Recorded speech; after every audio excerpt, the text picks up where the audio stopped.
9 horas e 2 minutos. Nesta quinta-feira, 27 de agosto de 2026, eu, Ronald II, falo ao vivo, direto do Complexo de Comunicação da Assembleia Legislativa. Desde já, um ótimo dia para você, ouvinte da Rádio Assembleia do Maranhão, que nos acompanha pela 96.9 FM. Bom dia também a todos os telespectadores da TV Assembleia, canal 9.2, e a turma da internet, lá no TV Assembleia do Maranhão, no nosso YouTube, não é isso?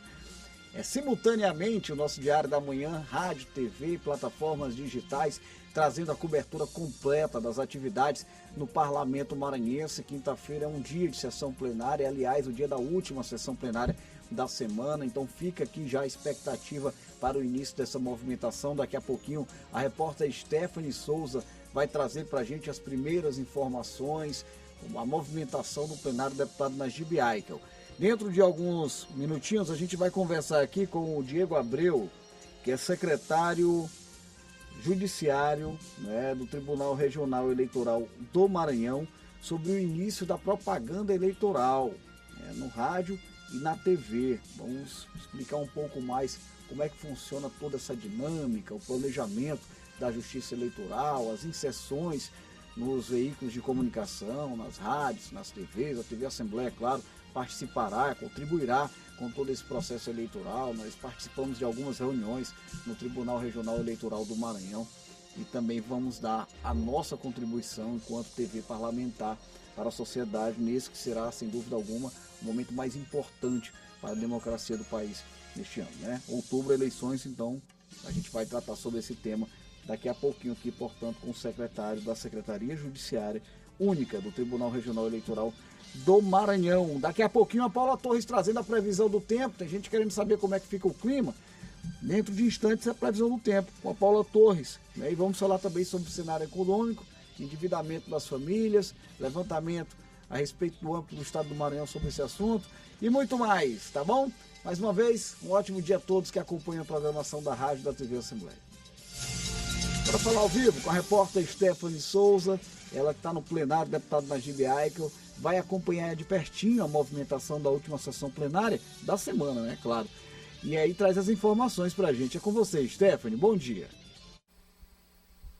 Oi, Ronald, bom dia a você, bom dia a quem nos acompanha.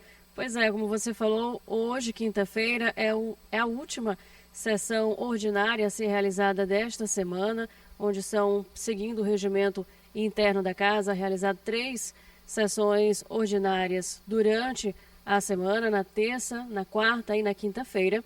E hoje, por volta das 9h30 da manhã, ou seja, daqui a pouco, os parlamentares já devem ocupar os seus lugares para iniciar mais uma sessão plenária, mais um momento de discutir e votar proposições para o Estado. E hoje também, quinta-feira, estava previsto para ser realizada uma sessão solene por volta das 11 horas da manhã, seria a entrega da medalha Manuel Beckmann, mas foi adiada para o mês de setembro. Além da sessão plenária de hoje, não há nenhuma outra atividade formal prevista para ainda esta semana, mas reforço que os parlamentares continuam atuando em seus gabinetes e também em suas agendas individuais pela capital e também pelo interior do estado. É isso, Ronald, eu volto com você. Muito obrigado pelas informações, Stephanie. Uma ótima manhã de trabalho para toda a nossa equipe da TV, da Rádio Assembleia do Maranhão, do site, das redes sociais. A gente sempre lembra que a cobertura completa dos trabalhos na Casa do Povo do Maranhão você pode encontrar no site al.ma.leg.br, acompanhar pela Rádio Assembleia do Maranhão, também pela TV e por nossas redes sociais, claro. Então, às 9h30, a gente já dá aquela conectada com o plenário. A TV Assembleia passa a transmitir a íntegra, né, a transmissão ao vivo da sessão plenária, e a Rádio Assembleia faz a conexão com os deputados, as deputadas, durante os pronunciamentos na tribuna e também durante as discussões em torno das matérias que possivelmente serão deliberadas ao longo da ordem do dia desta quinta-feira. Para falar sobre as eleições de outubro, daqui a pouquinho a gente vai falar sobre o início da propaganda eleitoral, mas antes a gente traz mais uma da série de reportagens produzida pela TV Assembleia, que trata sobre informações que podem, inclusive, ajudar o eleitor, a eleitora, a decidir os seus próximos candidatos. O Brasil tem mais de 200 milhões de habitantes. São pessoas divididas das mais variadas formas, por estado, cidade, bairro, povoado, cor, religião, profissão, gênero. Em comum, todas, em algum momento, compartilham anseios, desejos e sonhos.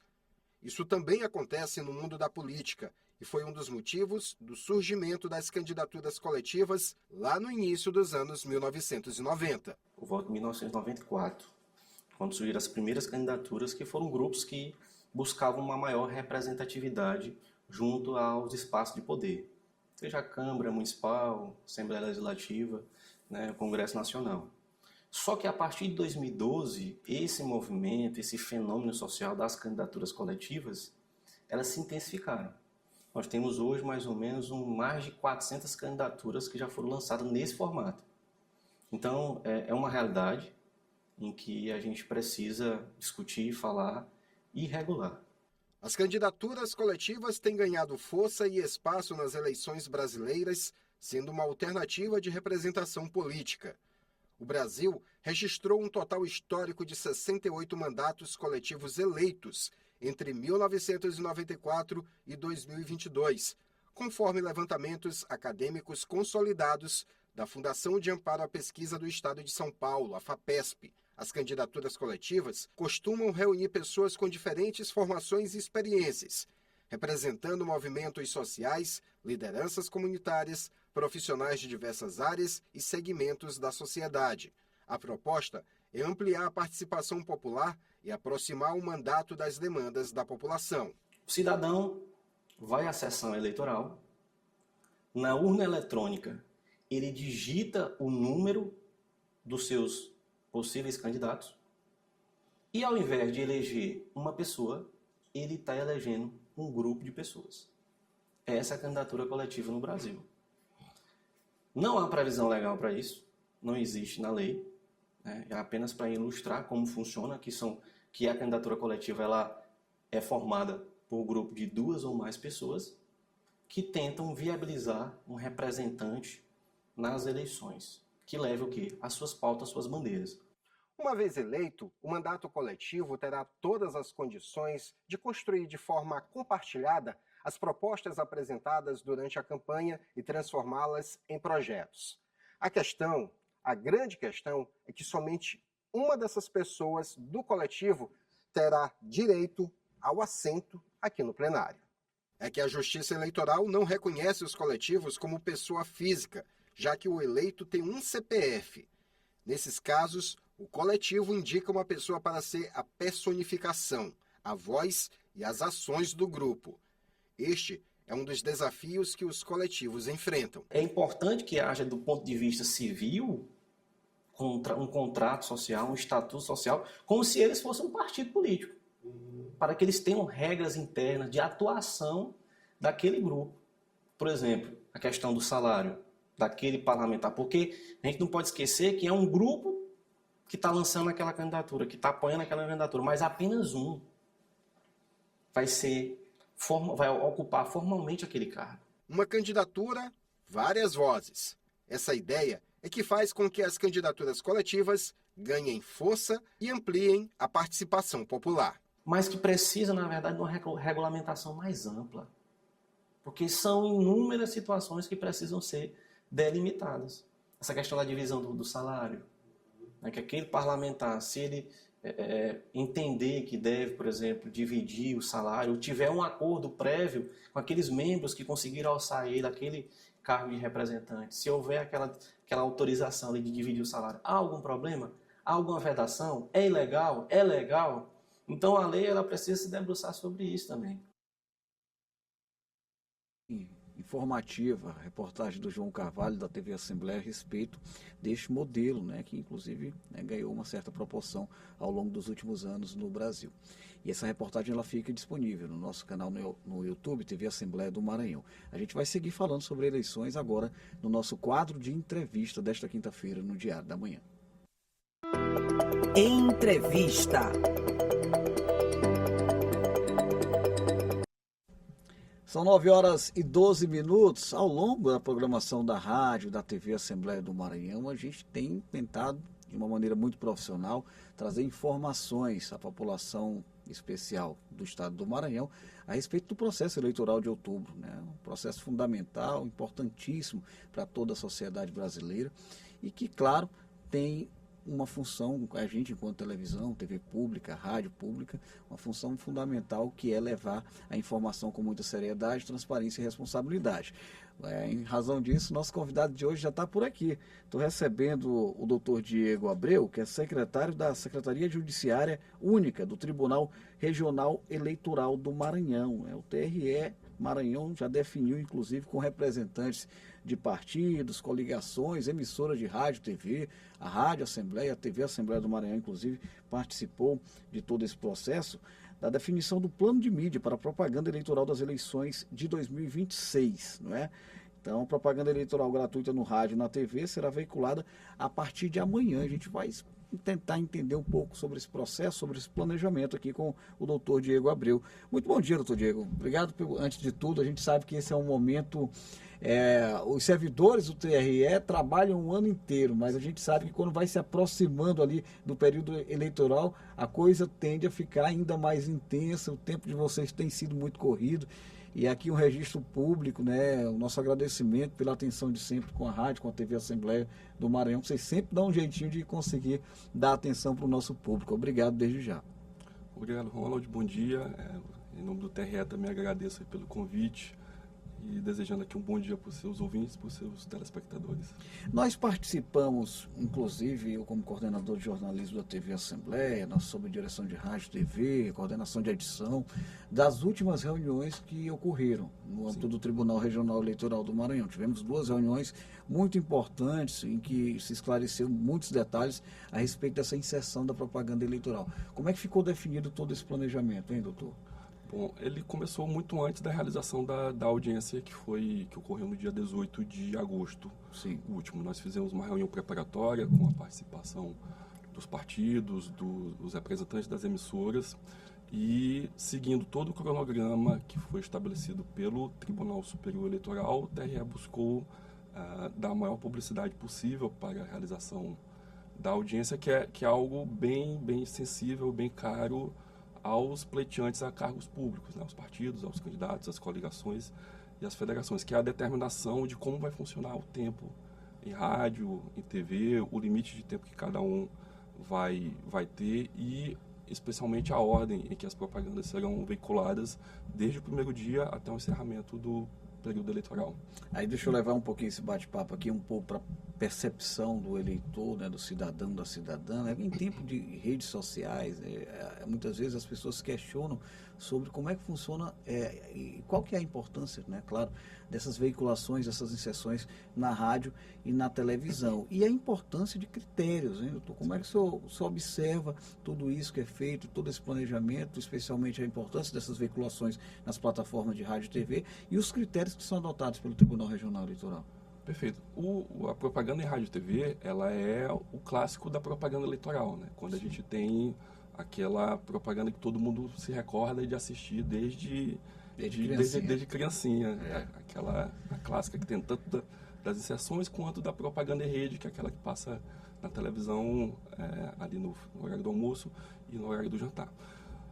Tudo isso é regulamentado por lei, é estabelecido pela Lei 9.504, que é a Lei Geral das Eleições, e regulamentado pelo Tribunal Superior Eleitoral na Resolução 23.610. Então, todos os critérios de divisão de tempo, de ordem em que serão vinculadas as propagandas e do sorteio em si são estabelecidos na lei e na resolução. O TRE, ele com base nesses critérios já estabelecidos, ele faz apenas a organização e a divulgação de como aquilo tudo vai funcionar. Então, a lei prevê que o tempo de propaganda em rádio e TV, ele será distribuído apenas para os candidatos, os pleiteantes nas eleições cujo partido tenha representante na Câmara dos Deputados.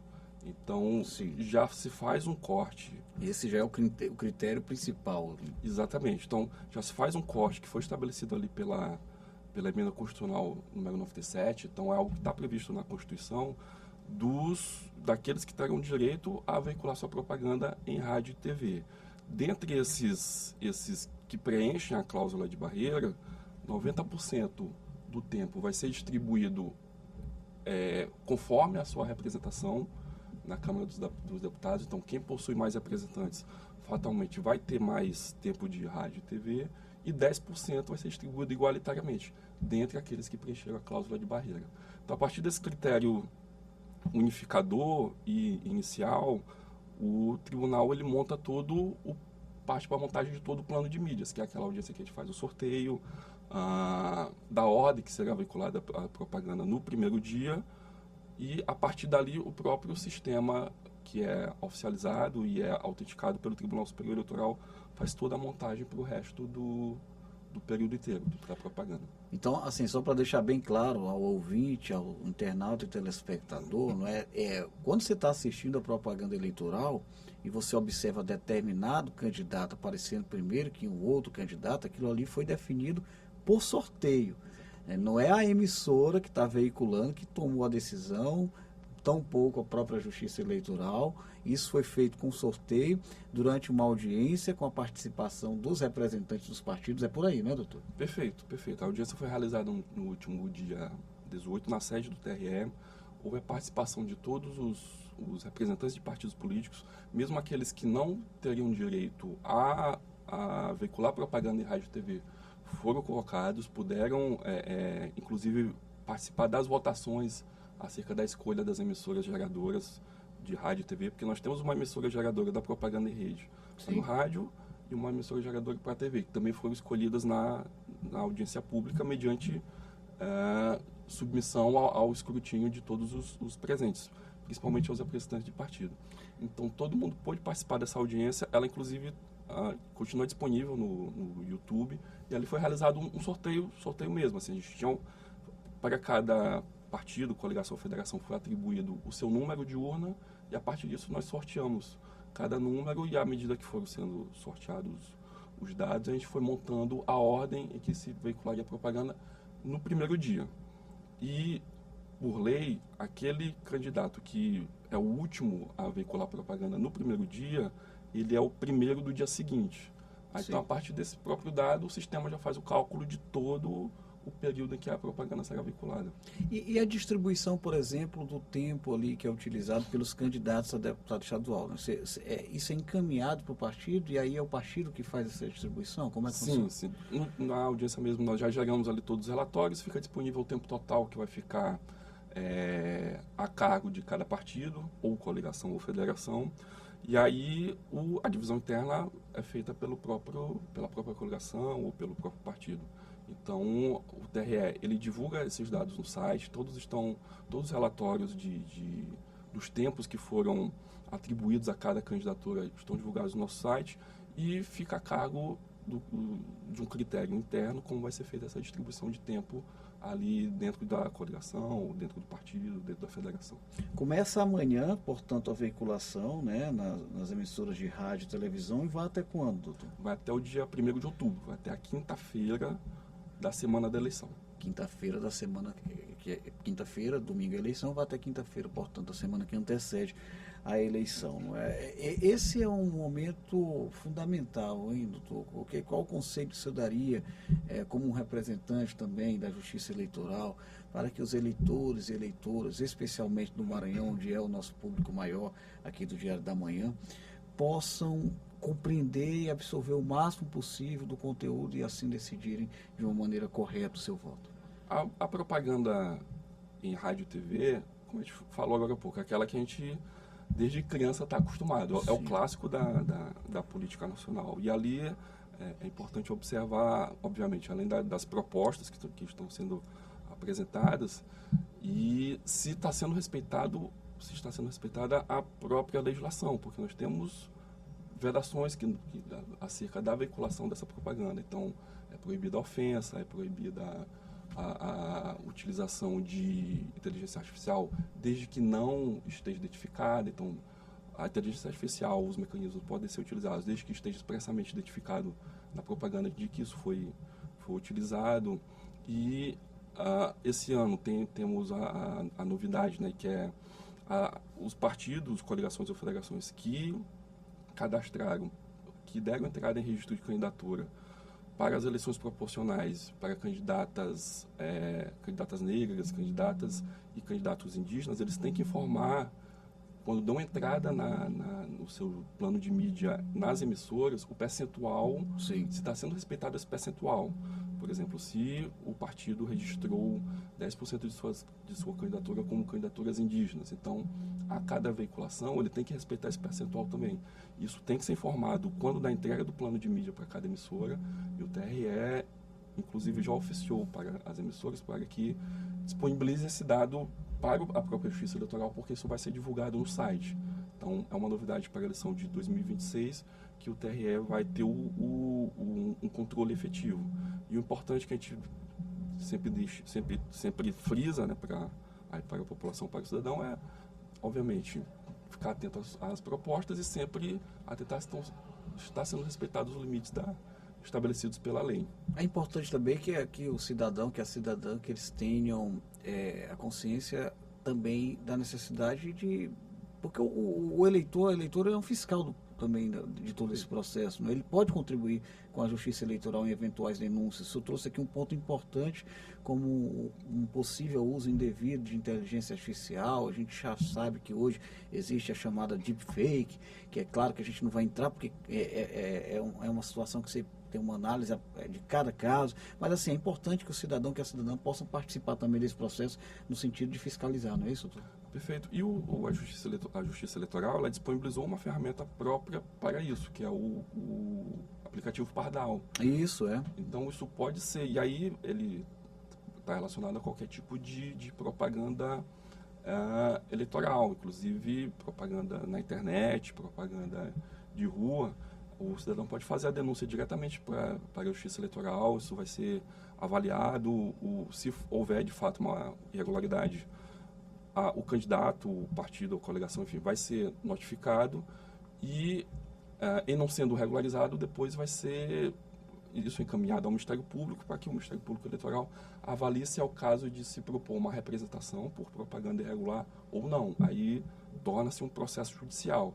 Então, essa é a principal ferramenta que está disponível hoje para o cidadão, para que ele possa fazer suas denúncias no âmbito de todos os tipos de propaganda agora no período eleitoral. Muito bem, olha, eu quero agradecer mais uma vez aqui o doutor Diego Abreu, secretário da Secretaria Judiciária Única do Tribunal Eleitoral do Maranhão. Ao tempo que a gente reconhece o importante serviço prestado na Justiça Eleitoral do nosso Estado e nos colocamos, claro, enquanto Rádio TV Assembleia do Maranhão, sempre à disposição para fortalecer o máximo possível esse processo fundamental, processo democrático do nosso país. Obrigado, Ronald. O TRE está sempre à disposição, só chamar que a gente vem. Um ótimo trabalho para vocês, doutor. Vou chamar agora a Paula Torres, que traz para a gente a previsão do tempo. Como é que fica o clima, hein, Paula? É com você, bom dia.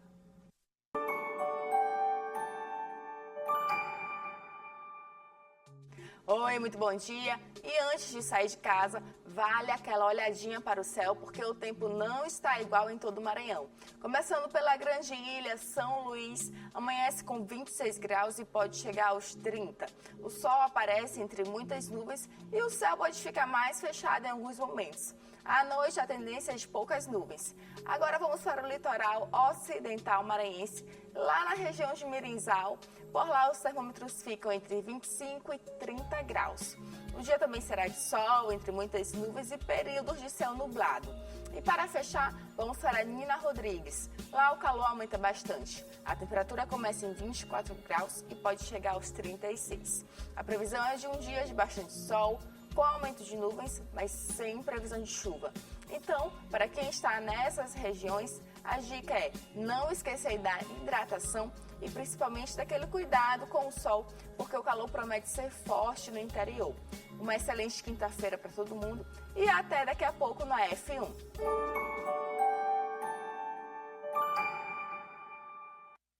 Valeu, Paula. Obrigado pelas informações.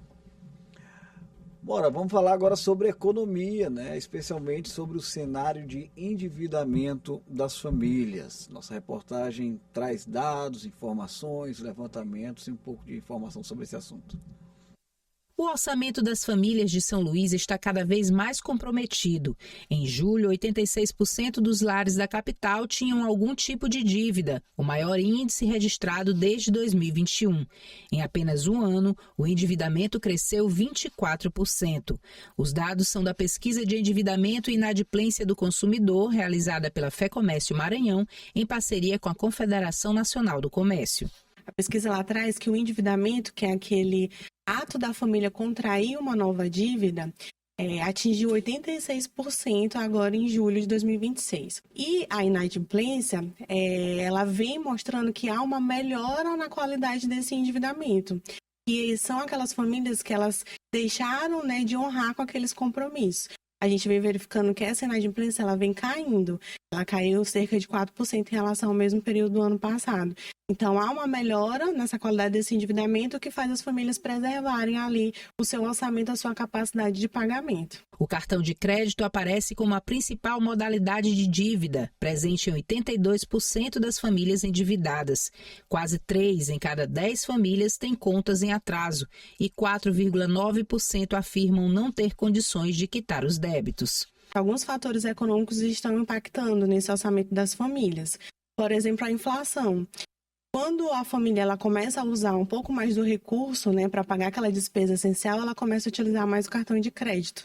Então, o cartão de crédito é uma modalidade que está sendo mais utilizada pela família em cerca de 82%. É uma modalidade mais cara, então precisa ser utilizada com mais cautela. Quando o assunto é dívida com cartão de crédito, o cuidado precisa ser redobrado. Os débitos no cartão de crédito são perigosos porque são despesas contratadas por um longo tempo que você não consegue reduzir, você vai ter que pagar. Então, uma vez que você já está com muitos débitos, a primeira coisa é tentar reduzir suas despesas para poder quitar essas faturas. Para quem percebe que as contas estão pesando mais do que deveriam, os especialistas recomendam começar colocando no papel tudo que entra e tudo que sai. O diagnóstico ajuda a identificar despesas que podem ser reduzidas e quais dívidas precisam ser priorizadas. Sempre pensar muito antes de fazer uma compra, não fazer nada por impulso, apesar de que a gente é impulsionado por conta das mídias sociais, das publicidades, dos algoritmos. Então, tomar esse cuidado e, de preferência, fazer tudo no Pix ou à vista, porque quando a gente compra no cartão de crédito, a gente não sente a dor da compra. Então, a gente fica anestesiado e as parcelas anestesiam ainda mais essa compra. E aí corre o risco da gente se endividar por conta disso. Tem que ter planejamento aí, não é fácil não, né? Às vezes a gente traz as reportagens sobre o cenário econômico, né? Sobre o cotidiano das pessoas, mas não é fácil não, é sempre um desafio, né? Você conseguir controlar o orçamento, evitar ali um excesso de gastos, tentar melhorar a questão da receita. Não é tão simples falar sobre esse assunto. Olha, a gente vai encerrando aqui a transmissão simultânea com a TV Assembleia, agradecendo, claro, a honrosa companhia dos nossos telespectadores do canal digital 9.2, lembrando que 1h da tarde tem Assembleia em Foco, primeira edição, já inclusive com possível resumo do que deve acontecer dentro de alguns instantes. E daqui a pouquinho já a sessão plenária aí transmitida ao vivo pela TV Assembleia do Maranhão. Obrigado a todos os telespectadores pela companhia e até a próxima.